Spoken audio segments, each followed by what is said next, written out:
Okay, so this one's sort of complicated just because there's a lot of pieces. The conclusion's pretty straightforward, right? We can logically deduce, therefore, that Mel is dating, that Amy is dating Mel, right? Um, but how do we get all that way? Well,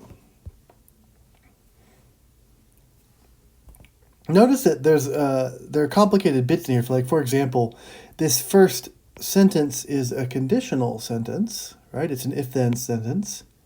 But the consequent, the end of that sentence, you can find way over here, right? And that's a disjunction. That's got an or in there.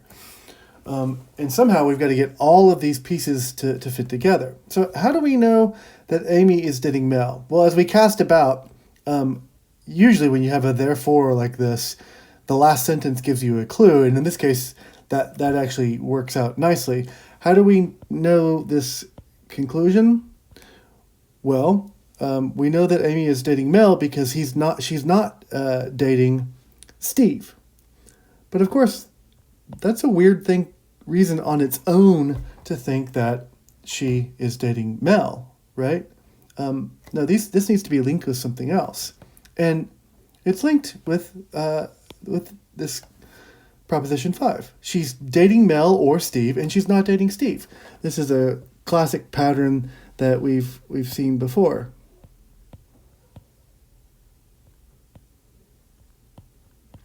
So this is the last bit we've got in this diagram.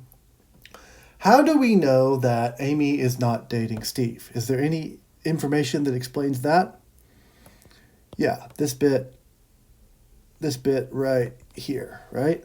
She won't date anyone who's a football player, and he's a football player. So that's pretty straightforward.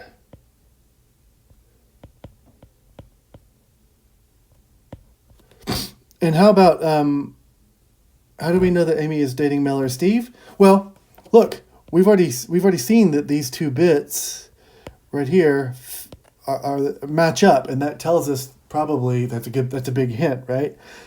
We know that she's dating Mel or Steve because if she's not dating Sterling, she's dating Mel or Steve, and she's not dating Sterling.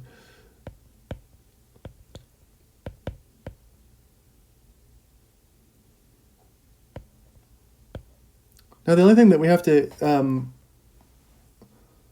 do to complete this is explain why is she not dating Sturdley.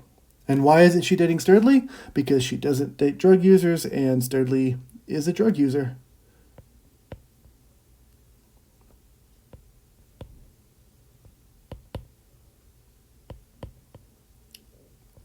So we see that an argument that starts off looking really complicated, if you break it down into its little constituent parts and just focus on the reasons for each of those parts, it becomes quite a bit simpler.